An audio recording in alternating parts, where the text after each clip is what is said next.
প্রথমে আমরা দেখতে পারি জাপানের শিনজো শহরের একটি দৃশ্য এবং একটি রুমের ভেতর একজন লোক একটি অস্ত্রের ধার দিতে দিতে তার খাবার খাচ্ছে। তারপর সে জ্যাকেট পরে রেডি হয়ে গাড়ি নিয়ে সেই স্থান থেকে বের হয়। পরবর্তী দৃশ্যে একটি বাড়ি দেখানো হয় যেখানে অনেক লোকজন পাহারা দিচ্ছিল, যারা ছিল ইয়াকুজ গ্রুপের প্রেসিডেন্টের লোক। এটি একটি প্রতিষ্ঠান যারা বিভিন্ন সিন্ডিকেট দেখে। আর সে বাড়ির ভেতরে প্রেসিডেন্ট খেতে খেতে তার এক কর্মীর কাছ থেকে শুনছিল যে কেউ বা কারা তাকে বলেছে এখন আর তাদের আদেশ মানতে পারবে না। আপনি যদি আমাদের আদেশ দিতে থাকেন তাহলে পুরো শহর অর্থাৎ সব প্রতিষ্ঠানগুলি তাদের বিরুদ্ধে রুখে দাঁড়াবে। সে সময় কেউ একজন সেই স্থানে আক্রমণ করে। প্রেসিডেন্ট এই কথা শুনে কিছুটা উপহাস ভঙ্গিতে ও রাগান্বিত হয়ে তার সেই লোককে কাছে ডাকে, তাকে মাথা খাটিয়ে কাজ করার কথা বলে তার গাল কেটে দেয়। আর তখনই দেওয়াল থেকে রক্তের ধারা দেখা যায়। তখন তারা বুঝতে পারে যে সেখানে আক্রমণ হয়েছে। তখন প্রেসিডেন্টের লোকজন তাকে বাঁচানোর চেষ্টা করতে থাকে। প্রেসিডেন্ট পালিয়ে যাওয়ার চেষ্টা করে কিন্তু সে পালাতে পারেনি। সেখানে সেই ব্যক্তিটির সাথে ইয়াকুজ গ্রুপের লোকদের অনেক মারামারি হয়। মারামারির এক পর্যায়ে প্রেসিডেন্টের সেক্রেটারি হাত কেটে নেয়। তখন প্রেসিডেন্টকে মারতে গেলে দেখা যায় প্রেসিডেন্ট একটি বন্দুক নিয়ে দাঁড়িয়ে আছে এবং তার দিয়ে গুলি করতে চাইলে অপর একজন এসে সেই লোকটিকে মেরে ফেলে এবং বলে, সাবাস, খুবই ভালো কাজ করেছো। এ থেকে আমরা বুঝতে পারি তারা একসঙ্গে কাজ করে। পরে তারা একটি বন্দরে আসে এবং লোকটি সেই প্রোটাগনিস্টকে বলে, হেই সাকাত। এ থেকে জানতে পারলাম প্রোটাগনিস্টের নাম সাকাতা। তখন সে বলে, তোমার সাথে কাজ করে ভালো লাগলো, তোমার পরিবার না থাকলেই ভালো হতো। অর্থাৎ সাকাতা হচ্ছে ভাড়াটে খুনি আর সে এখন থেকে এই সব কাজ আর করবে না। সাকাতা তার গাড়ি নিয়ে চলে যায় আর এগুলোকেও দূর থেকে দেখছিল। সাকাতা তার বাসায় আসে, সেখানে তার মেয়ে রিও ও তার স্ত্রী থাকে। সাকাতা বৃষ্টিতে ভিজে তার বাসায় এসেছিল, তাই সে গোসল করতে যায় আর যাওয়ার সময় স্ত্রীকে জানায় যে আমি কাজ ছেড়ে দিয়েছি, নতুন কিছু করব। তার স্ত্রী এসব শুনে খুব খুশি হয়। গোসল শেষ করার পর সে তার রুমে যায় এবং সেখানে তার মেয়ের ডাক শুনতে পায়। সে তার ঘর থেকে বের হয়ে দেখে 5 জন মুখোশ পরা মানুষ তার স্ত্রী ও মেয়েকে আটকে রেখেছে। একজন তাকে বলছে, যে মানুষকে নৃশংসভাবে মারতে পারে তার এত সুন্দর পরিবার আছে। সাকাতা তাদের জিজ্ঞাসা করে, কে তোমরা? তখন মুখোশ পরা ব্যক্তিদের একজন বলে, আজ থেকে আমরা পুরো শহর রাজত্ব করব। আরও বলে, পোর্ট এরিয়া নিয়ন্ত্রণ করা ইয়াকুজ গ্রুপ তাদের পথের কাঁটা ছিল, তুমি তাদের সরিয়ে আমাদের কাজ সহজ করে দিয়েছ, তুমি পরিবারের জন্য কাজ ছাড়ছ। তখন সাকাতা তাদের উপর আক্রমণাত্মক হয়ে পড়ে।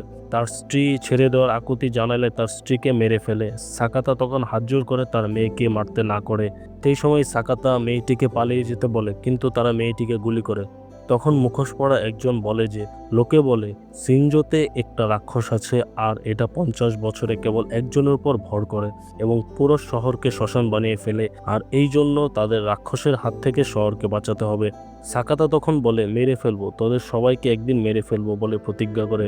তখন মুখোশ পরা লিডার, যে কিনা সবকিছু নেতৃত্ব দিচ্ছিল, তখন সে বলে, আমি অপেক্ষা করব। এই বলে সাকাতার মাথায় গুলি করে। পরের দিন খবর আসে সাকাতা তার পরিবারকে গুলি করে মেরে ফেলে এবং শেষে নিজের মাথায় গুলি করে আত্মহত্যা করে। তারপরে দৃশ্যপট চেঞ্জ হয়। 12 বছর পর দেখা যায় একজনকে হুইল চেয়ারে করে পুলিশ হাসপাতাল থেকে বের করছে। সেই সাকাতা, সে পুরোপুরি প্যারালাইজড হয়ে গেছে। তাকে নিতে এসেছে সেই লোকটি যার নাম ফুজিতো, যা আমরা পরে জানতে পারি। তাই চেনার জন্য আমরা তাকে তার নাম ধরেই ডাকবো। পরের দৃশ্য আমরা দেখি শহরের মেয়রের ইন্টারভিউ নিচ্ছে, যেখানে শহরের পরিবর্তন ও ভালো দিকগুলো তুলে ধরা হচ্ছে। মেয়র সোনাহারা বলে, এই সকল কিছু ঘটেছে অধ্যবসায় ও কঠোর পরিশ্রমের মাধ্যমে। এই সব কিছু ঘটেছে যখন থেকে আপনি মেয়রের আসনে বসেছেন, আর এখন পুরো জাপান থেকে পর্যটক আসবে শিনজো শহরে। তখন মেয়র বলে, জি ঠিক বলেছেন। তখন মেয়র আরও বলেন, আগামী 6 মাসের মধ্যে আমাদের মাহারোবা ইন্ট্রিগেট রিসোর্ট চালু হবে, যেখানে থিয়েটার, মার্কেট, রেস্তোরাঁ, হোটেল এবং আন্তর্জাতিক সম্মেলনের সুবিধা থাকবে, আর সেখানে জাপানের প্রথম খোলা ক্যাসিনো থাকবে। তখন সেখানে থাকা একজন সাংবাদিক প্রশ্ন করেন যে শিনজো শহরের কয়েক বছরের নিখোঁজের সংখ্যা 15% বেড়েছে, বিরোধী গ্রুপের নেতা নিখোঁজ। তখন সঞ্চালক তাকে তাড়া দেয় এবং প্রশ্ন সংক্ষিপ্ত করতে বলেন। তখন সে বলে, মেয়র সাহেব, আপনি শহরের সব ভালো দিক তুলে ধরেছেন কিন্তু শহরের অমীমাংসিত ঘটনাগুলোর ব্যাপারে কিছুই বললেন না। তখন মেয়র বলে, আপনি কি এর সত্যতা যাচাই করেছেন? পুলিশ কখনো বিবৃতি দিয়েছে? এই বলে তাকে থামিয়ে দেয়। তখন তাকে মানহানির কথা বলে ভয় দেখায় অন্যদিকে সাকাতাকে কোনো এক জায়গায় নিয়ে যেতে যেতে ফুজিতো বলে, শহরের কত পরিবর্তন হয়েছে দেখেছ, শহরের ড্রাগ ও বাজে নারীর সংখ্যা বেড়েছে। সাকাতোকে একটি নিরাপদ জায়গায় রেখে যায় এবং একজনকে দেখাশোনা করার জন্য রেখে যায়। সে তার সেবা করে। তখন সেই লোকটি দেখতে পারে তার পিঠে অনেকগুলো ক্ষতের দাগ।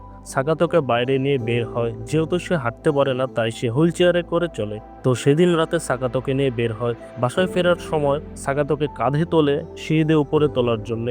আর সে সময় একজন এসে সাকাতোর হাতে ছুরি মেরে দেয় আর চিৎকার করে বলে, এই হাতের কথা মনে আছে, বলে তার কাটা হাত দেখায়। তখন পাশের লোকটি বলে সে কিছুই বুঝতে পারে না, কারণ সে প্যারালাইজ ও সমস্ত কিছু ভুলে গেছে। তার পরের দৃশ্যে আমরা সেই সাংবাদিক ও কাটাগাল লোকটাকে একটি গাড়ির ভেতরে আলোচনা করতে দেখি। সে সাংবাদিক মেয়র সম্পর্কে অনেক অমীমাংসিত রহস্যের সমাধান করার জন্য ইনফরমেশন নিতে থাকে। তখন সে বলে মাদক ব্যবসা ও মানব পাচারের মাধ্যমেই কিমেনগুমি তার শক্তি প্রসারিত করে। কিমেনগুমির কালো টাকার জন্যই 10 বছর ধরে সিনজে শহরকে এত উন্নতিশীল মনে হচ্ছে। আর তখন মুখোশ পরা দুজন লোক সেখানে আসে আর তাদেরকে মেরে ফেলে। অন্যদিকে দেখা যায় ফুজিতো টেবিল টেনিস খেলছে আর 12 বছর আগের কথা মনে করে, যেখানে সে কাউকে বলে যে সাকাতোর একটা পরিবার আছে আর এই জীবন থেকে সে দূরে চলে যাচ্ছে, তাই ওকে যেতে দাও। তুমি কথা দিয়েছিলে ওকে এবং ওর পরিবারের কোনো ক্ষতি করবে না। তখন ফুজিতোর ফোনে কল আসে আর কিছু শুনে সে অবাক হয়ে যায়। সাকাতা হাসপাতালে ভর্তি, তার রুমের বাহিরে দুজন পাহারা দিচ্ছে। তখন একজন সেখানে আসলে রক্ষীদের একজন তাকে চিফ বলে সম্বোধন করে, যার নাম শিনোজুকা, আর জিজ্ঞাসা করে আপনি এখানে কেন এসেছেন। তখন চিফ বলে কি হয়েছে, কেউ নাকি মাতাল হয়ে মারামারি করেছে আর গতকালই সে কারাগারে হাসপাতাল থেকে ছাড়া পেয়েছে। তখন তারা উত্তর দেয়, জি আপনি ঠিক বলেছেন, আর সে বড় কিছুর সাথে জড়িত ছিল, তাই তাকে নজর রাখতে আমাদের ডাকা হয়েছে। তখন চিফ রাত জেগে কাজ করার জন্য তাদের ধন্যবাদ জানায় এবং তাদের কফি খাওয়ার জন্য টাকা দেয়। তারা চলে গেলে চিফ ভেতরে প্রবেশ করে একটি কালো মাস্ক পরে আর সাকাতাকে দেখে বলে, কত বছর হয়ে গেছে, আমাকে ভুলে যাওনি তো? তোমাকে এই অবস্থায় দেখে আমার মায়া হচ্ছে। সেদিন রাতে গুলি খাওয়ার পরও যখন মারা যাওনি, তখন কোন কারণে মাস্টার তোমাকে ছেড়ে দিতে বলল তা জানি না। তারপর একটি ইঞ্জেকশন নিয়ে সাকাতার স্যালাইনে ঢুকিয়ে দেয় আর পুরোনো দিনের কথা মনে করে দিতে থাকে। এসব শুনে সাকাতার চোখ নড়ে ওঠে আর মুখোশ পরা চিফ প্রতিশোধের কথা বলতে বলতে সেলফি নিতে যায়। আর যখন সে ক্যামেরাটি চালু করে তখন দেখে সাকাতা উঠে দাঁড়িয়েছে আর তাকে মারতে আসছে। যেহেতু তার শরীর অবশ তাই অল্প শক্তি দিয়ে তাকে মারার চেষ্টা করে, কিন্তু পেরে ওঠে না। কিন্তু জেদ আর প্রতিশোধের জন্য তার শরীর আস্তে আস্তে কাজ করা শুরু করে। তখন দুজন রক্ষী ফিরে এসে দেখে সাকাতা মাটিতে পড়ে আছে আর তাদেরই একজন চিফকে প্রশ্ন করতে থাকে, কিন্তু রক্ষীদের একজন চিফের লোক ছিল তাই সে কাটিয়ে দেয়। আর সেই সময় একজন ডাক্তার আসলে তাকে গুলি করে মেরে ফেলে এবং অপর গার্ডকেও গুলি করে মেরে ফেলে। আর তখন সাকাতা আবারও চিফের উপর আক্রমণ চালায় এবং রক্ষীও সাকাতাকে মারতে যায়। তখন তিনজনের মধ্যে মারামারি হয়। সাকাতা দুজনকেই শেষ করে ফেলে। তারপর সে জ্যাকেট নিয়ে এক পায়ে ভর দিয়ে হাসপাতাল থেকে বের হয় আর ফুজিতো সেখানে গাড়ি নিয়ে আসে। আর সাকাতাকে এইভাবে দেখে ফুজিতো অবাক হয়ে বলে, এটা কি করে সম্ভব? সাকাতা বের হতে হতে তার পছন্দের একটি খাবার সেখানে দেখে এবং সেটি নিয়ে মুখে দিতেই তার মেয়ের কথা মনে পড়ে যায় আর সে শক থেকে সুস্থ হয়ে ওঠে আর গাড়িতে গিয়ে বসে। পরের দৃশ্যে আমরা একটি রিসাইকেল ফ্যাক্টরি দেখতে পারি, যেখানে ময়লা পরিষ্কারের আড়ালে ড্রাগস তৈরি হয় আর তা নিয়ন্ত্রণ করছে আরেকজন মুখোশ পরা ব্যক্তি। সে ফোনে আরেকজন মুখোশ পরা ব্যক্তিকে জানাচ্ছে যে কিনা নারী পাচারের সাথে জড়িত। সে সেই মুখোশ পরা ব্যক্তিকে জানাচ্ছে যে সাকাতা শিনোজুকাকে মেরে ফেলেছে। 12 বছর পর সে ফিরে এসেছে প্রতিশোধ নিতে এবং সাকাতা কোথায় আছে তা জানতে চায়। আর সে জানালো যে সাকাতা ফুজিতের সাথে আছে। তখন সে মাস্টারের কথা জিজ্ঞেস করে যে মাস্টার ঠিক আছে কিনা, আর তখন মাস্টারকে দেখতে পারি। আর সে সময় ফুজিতার ফোনে মেসেজ আসে, তাকে মেরে লাশটা নিয়ে আসো। অন্য একটি দৃশ্যে দেখানো হয় মন্দিরের ভেতর লাল মুখোশ পরা ব্যক্তিটি মাস্টারকে সাকাতার কথা বলে। তখন মাস্টার বলে ওই রাক্ষস এই শহরে এসে পড়েছে। মাস্টার পুরনো স্মৃতি মনে করে বলে আমাদেরকেই এখন এই দানবের শিকার করতে হবে। তখন সে তার তলোয়ার বের করে এবং জাপানি ট্রেডিশনাল চর্চা শুরু করে।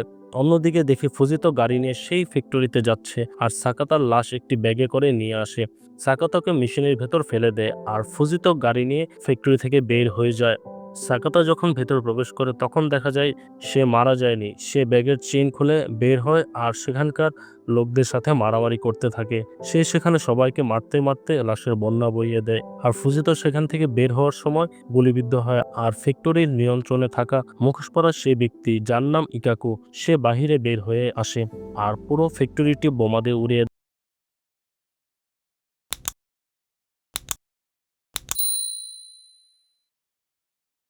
সে সময় মাস্টার সেটি দেখে তাকে কল দিয়ে ধন্যবাদ জানায় এবং তার ফ্যাক্টরির ক্ষতির জন্য তার কাছে ক্ষমা চায়। তারা ভেবেছিল সাকাতা ফ্যাক্টরির ভেতর বোমে উড়ে গিয়েছে, কিন্তু সাকাতা সেখান থেকে বের হয়ে আসে। এই দেখে ইকাকু ভয় পেয়ে যায়। ইকাকু সাকাতার দিকে বন্দুক তাক করে আর গুলি করতে নেয়।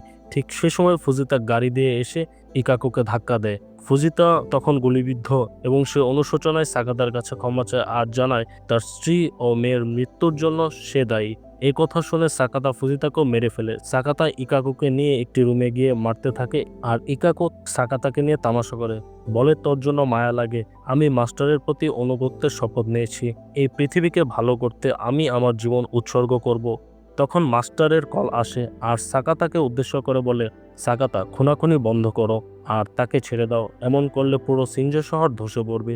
এই শহরের মানুষ আমাদের কালো টাকার উপর বেঁচে আছে, দুনিয়াটা তোমার ভাবনার চেয়েও কঠিন, আর তোমার মেয়ে এখনো বেঁচে আছে আর সে আরামের জীবন কাটাচ্ছে, কিন্তু তুমি যদি এভাবে চালিয়ে যেতে থাকো তাহলে তোমার মেয়ের ভাগ্য আগের বারের মতো ভালো থাকবে না, এখন তুমি চিন্তা করো। আর তখনই আমরা দেখতে পারি সেই মুখোশ পরা মাস্টার হলো সিনজো শহরের মেয়র সুনোহারা। এসব শুনে ইকাকু হাসতে হাসতে বলে, এখন আমাকে ছেড়ে দে, কিন্তু সাকাতা তাকে মেরে ফেলে। তখন মেয়রকে অনেক চিন্তিত দেখাচ্ছে, সে সারা রাত ঘুমায়নি। আর টেলিভিশনে খবরের হেডলাইনে শহরের হামলা ও বিস্ফোরণে সাকাতার মৃত্যুর খবর প্রচারিত হচ্ছে। পরের দৃশ্যের টেলিভিশনে মেয়রের কথা শুনতে শুনতে ব্রেকফাস্ট করতে দেখা যায় একটি 16-17 বছরের মেয়েকে, যে হলো সাকাতার মেয়ে রিও। সে স্কুলে যাওয়ার জন্য রেডি হচ্ছিল আর একজন ব্যক্তি যাকে বাবা বলে ডাকে আর বলে, তুমি কাল রাতে আসোনি, তোমার খাবার ফ্রিজে রাখা আছে, এই বলে সে চলে যায়। আর তখন সেই ব্যক্তির ফোনে মাস্টারের কল আসে। মাস্টার তাকে জিজ্ঞাসা করে সাকাতাকে ধরতে কতদিন লাগবে, তাকে ধরতে হবে, আর সে যখন জানতে পারবে তার মেয়ে বেঁচে আছে তোমার সুখের জন্যে, তখন সে আরও রেগে যাবে। তখন সে বলে, যে কোনো মূল্যে আমি সাকাতাকে খুঁজে বের করব। রিওকে তীর ধনুক চালানোর প্র্যাকটিস করতে দেখা যায়। অন্যদিকে দেখতে পারি সিনজো শহরের এক রিটায়ার্ড করা পুলিশ অফিসারকে, যে তার বাসায় গিয়ে সাকাতাকে দেখে চমকে যায়। সাকাতা তার কাছ থেকে বিভিন্ন তথ্য জানতে চায়। তখন সে পুলিশের চিফ শিনোজুকা, যাকে সাকাতা মেরে ফেলে, তার সম্পর্কে জানতে পারে। সেই অফিসারটি গোপনে অনেক তথ্য সংগ্রহ করেছিল এবং সে সম্পর্কে বিস্তারিত বলে। তখন সাকাতা সেখান থেকে বের হয়ে মাহারোবার নিরাপত্তার বিল্ডিংয়ে যায়, যেখানে রিওকে দেখা যায়, অর্থাৎ সেই মানব পাচারকারীর বাড়িতে। সেখানে সে উপরে যেতে যেতে সবাইকে মারতে থাকে। উপরে উঠে এক দরজার সামনে এসে থেমে যায়। দরজা খুলে ভেতরে ঢুকে বোর্ডে টাঙানো অনেকগুলো ছবির দিকে তার নজর পড়ে। সেখানে সে তার মেয়ের ছবি দেখতে পারে। তখনই সেই ব্যক্তিটি রুমে ঢুকে বন্দুক বের করতে গেলে সে রিওকে দেখে এবং সে বলে, যত টাকা লাগে নাও, এখান থেকে চলে যাও। তখন সাকাতা বলে, আমার মেয়ের সাথে কি করেছিস, এই বলে মারতে থাকে। তখন একসময় সেই ব্যক্তি গালি দিয়ে বসে আর সাকাতার সেই পুরনো কথা মনে পড়ে যে তার স্ত্রীকে গুলি করে। তখন রিও এসে বাবা বলে সাকাতার দিকে তীর ছোড়ে, যা সাকাতার বুক চিরে বের হয়ে আসে। সাকাতা তার মেয়ের দিকে অপলক দৃষ্টিতে তাকিয়ে থাকে। তখন সেই লোকটি সাকাতাকে ধাক্কা দিয়ে নিচে ফেলে দেয় এবং নিচের দিকে সে তাকিয়ে সাকাতাকে আর দেখতে পায় না। সে গাড়ি নিয়ে চলে যায় আর তাকে সাহায্য করছে সেই পুলিশ অফিসার তখন তার বুক থেকে এক টান দিয়ে তীরটি বের করে ফেলে আর সে বলে, তোমাকে মরতে দেব না, তুমি আমার জীবন বাঁচিয়েছিলে, এখন আমার পালা। ঠিক তখনই তার ফোনে একটি কল আসে এবং বলে, অফিসার ইয়োশিফুমি, তুমি আগে শিনোজুকার অধীনে কাজ করতে, সাকাতাকে ফোন দাও। তখন সাকাতাকে বলে, এতদিন পরে মেয়েকে দেখে কেমন লাগলো, অনেক বড় হয়ে গেছে, তাকে যদি আবার দেখতে চাও তাহলে মাহরোবাতে চলে আসো, আমি অপেক্ষায় থাকবো, এই বলে ফোন কেটে দেয়। সাকাতা তখন গাড়ি চালানো শুরু করে আর অফিসার তাকে বলে, তুমি গাড়ি চালানোর অবস্থায় নেই। তখন সাকাতা গাড়ি চালিয়ে তার গোপন জায়গায় আসে, যেখানে তার পুরনো জিনিসপত্র আর তার অস্ত্র সজ্জিত রয়েছে। সে সেখান থেকে তার জ্যাকেটটি আর তার প্রিয় অস্ত্রটি নিয়ে সেই গাড়ি নিয়ে মাহরোবার দিকে যায়। আর মাহরোবাতে সকল রকমের প্রস্তুতি নেওয়া সাকাতাকে মারার জন্য। সাকাতা সেখানে ঢুকেই শুরু করে তার হিংস্রতা। সে সবাইকে মারতে মারতে উপরে উঠতে থাকে। যখন সাকাতা উপরে উঠতে থাকে তখন তার সাথে সেই শিয়ালের মুখোশ পরা লোকটির দেখা হয় আর সে সাকাতার পেটে ছুরি বসিয়ে দেয় আর বলতে থাকে, আমি রিওর বড় হওয়ার জন্য অপেক্ষা করছিলাম, আমি তাকে আমার মজার জন্যে পালন করেছি। তা শুনে সাকাতা রেগে যায় আর ওকে মেরে ফেলে। যখন সে আরও মানুষকে মেরে ওপরে ওঠে তখন সেও মার খেয়ে দুর্বল হয়ে পড়ে আর সে তার মেয়েকে দেখতে পারে আর বলে ওঠে, আমাকে চিনতে পেরেছো, আমি তোমার বাবা। মেয়েটি মাথা নেড়িয়ে না করে আর লাল মুখোশ পরা একজন তার মাথায় বাড়ি দিয়ে মাটিতে ফেলে দেয়। তখন সেখানে মাস্টার আসে, সে বলে, আবার দেখা হলো সাকাতা। তখন সে মেয়েটির কাছে এসে বলে, এই শহরকে বলা হয় দানবের শহর। শিনজোতে একজন আছে, স্কুলে পড়িয়েছে না? মেয়েটি না করলে মাস্টার আফসোস করে বলে, শহরের লোককথা পড়ানো উচিত। আমি নিজের চোখে কখনো রাক্ষসকে দেখিনি, কিন্তু একবার তাকে দেখতে চাই। সাকাতাকে সে বলে, তোমাকে এখনো দানবের মতো লাগছে না।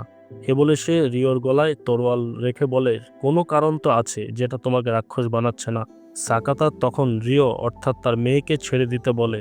রিওর বলে, সাকাতা ওই রাক্ষসকে জাগাও, বলে মারতে নিলে সেই পুলিশ অফিসার এসে গুলি শুরু করে। সাকাতা তখন চিৎকার করে রিওকে পালানোর জন্য বলে। আর তখনই রিওর তার ছোটবেলার কথা মনে পড়ে, যেখানে তার বাবা একইভাবে তাকে পালানোর কথা বলেছিল। তখন দৌড়ে সে অফিসারের কাছে যায়, তার সাথে সেই জায়গা থেকে বের হয়। তখন সেই লাল মুখোশ পরা লোকের সাথে রক্তক্ষয়ী মারামারি হয় সাকাতার। একসময় সেই মুখোশ পরা ব্যক্তিকে সাকাতা মেরে ফেলে এবং তাকে ছুঁড়ে ফেলে দেয়। তখন মাস্টার তার কাছে আসে এবং তার মুখোশ খোলে, এবং মুখোশ খোলার সাথে সাথে আমরা দেখতে পারি সেই ব্যক্তি আর মেয়রের চেহারা একই রকম, কিন্তু তার একপাশে পোড়া দাগ। তখন ফ্ল্যাশব্যাকে দেখানো হয় তারা যমজ ভাই ছিল এবং তারা একসাথে কাজ করত। মেয়র তখন দেখে সে মারা গেছে, তাই তাকে ধাক্কা দিয়ে নিচে ফেলে দেয়। আর অন্যদিকে রিও ও অফিসার বের হয়ে যাচ্ছিল। তখন রিও তার বাবার কাছে ফিরে যেতে চায়। তখন সে অফিসার বলে, সেখানে গিয়ে কি মরতে চাও? কিন্তু রিও কোনো কথা শোনে না, সে তার বাবার কাছে যায়। মাস্টার তখন তার মুখোশ পড়তে পড়তে বলে, শিনজোতে একটা দানব আছে, প্রতি 50 বছরে একবার এটা কাউকে গ্রাস করে, তারপর শুরু হয় রক্তগঙ্গা। এই শহরকে রক্ষা করতে হবে। তখন সে তার কাটানা বের করে। তখন আর সাকাতার শরীরে কোনো শক্তি নেই, সে লড়াই করতে করতে ক্লান্ত হয়ে গেছে। তাও সে ওঠে প্রতিশোধ নেবার জন্য, কিন্তু সে মাস্টারের সাথে পেরে ওঠে না, কারণ সে তলোয়ার চালনায় উস্তাদ ছিল। তো সাকাতাও দমে যাওয়ার পাত্র নয়, সে মাস্টারের উপর আক্রমণ করে। তখন মাস্টার তার মুখোশ উপরে তুলে বলে, তুমি শিনজোর রাক্ষস। আর তখনই সাকাতা সুযোগ মতো মাস্টারকে মেরে ফেলে এবং তার প্রতিশোধ নিয়ে ফেলে। তখন রিও আসে, আর তার বাবাকে তখন শেয়ালের মুখোশ পরা লোকটি এসে গুলি করে। তখন রিওকে সে বলে, তুমি ঠিক আছো? আসো, আমার কাছে আসো। তখন রিও বলে, এটা ঠিক না, তুমি আমার মাকে মেরেছ। আর পেছন থেকে সাকাতাও এসে ওকে মেরে ফেলে। সাকাতা তখন পড়ে যায় রিওর কোলে, আর তখন রিওর কাঁধে মাথা রেখে তার কাছে ক্ষমা চায়, বলে যে সে তার মাকে বাঁচাতে পারেনি, আর সাকাতাও মারা যায়। এরপরে দেখতে পারি রিও অ্যাম্বুলেন্সে করে যায়। জরুরি সেবার লোকজন এসে সেখানে বেঁচে থাকা মানুষদের নিয়ে হাসপাতালে যায়, আর সেখানেই পর্দার আড়ালে মেয়রের হাসি দেখা যায়। এরপর কেটে যায় 1 বছর। 1 বছর পর দেখানো হয় মেয়র সোনাহারাকে অভিনন্দন জানানো হচ্ছে নির্বাচন জয়লাভের জন্য। সঞ্চালিকা পূর্বের ঘটনায় মেয়রের আহত হওয়ার ঘটনায় দুঃখ প্রকাশ করেন, আর খুনির মুখোমুখি হয়েছেন এবং কিভাবে বেঁচে ফিরলেন তা জানতে চান। তখন মেয়র বলেন, আমার আত্মরক্ষার প্রশিক্ষণ কাজে লেগেছিল, এক মুহূর্ত ভাবিনি বেঁচে থাকব। তখন দেখায় সেটি আসলে মেয়র সোনাহারা ছিল না, ছিল তার যমজ ভাই জিন। এর পরের দৃশ্যে দেখি তে মন্দিরে গিয়ে তার লাল মুখোশটি তুলতে গিয়েও থেমে যায়। এ থেকে আমরা বুঝতে পারি সে ছিল আসলে জিন। সে মেয়রের মুখোশটি পরে এবং সে খুশিতে হাসতে থাকে। পরের দিন সকালে সে তাদের ঐতিহ্যবাহী নাচ করছিল, আর তখন সেখানে রিও আসে এবং তার কপালে, গলায় এবং বুকে তীর ছুঁড়ে জিনকে মেরে ফেলে। এরপর সে চলে যায়, আর দেখা যায় সে শিনজো শহরের বুকে গাড়ি চালিয়ে যাচ্ছে, অর্থাৎ সাকাতার গাড়িটি এখন সে চালিয়ে যাচ্ছে। ভালো লাগলে লাইক, কমেন্ট, সাবস্ক্রাইব করবেন এবং কেমন হয়েছে সেটি অবশ্যই কমেন্টে জানাবেন। সবাই ভালো থাকবেন।